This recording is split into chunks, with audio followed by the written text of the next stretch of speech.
Legit talaga yan si Ayang Thai Beauty Shop. Walang endorser, artista, influencer. Talagang mga tunay na user ang magpapatunay. 'Di ba, Mami Ayang?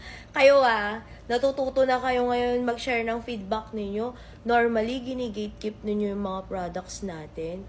Minsan nakakatampo na nga kasi ako lang talaga yung mag-isang nagpro-promote ng products. Pero nakaka-proud din kasi kahit na ako lang mag-isa nagpo-promote ng products, hindi ko kailangan talaga ng super hard sell kasi marami po talaga repeat users sa mga products natin.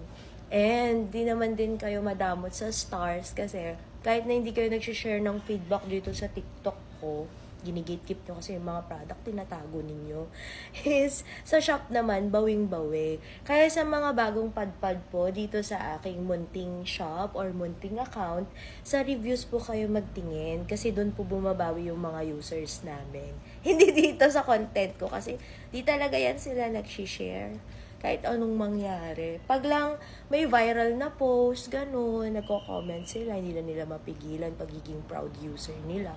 Pero dito sa ako, tanong lang bakit ganun ginagawa ninyo talaga, no? Gini-gatekeep nyo, tinatago ninyo. Ba't yung tinatago? Ayaw nyo i-share yung blessing sa iba.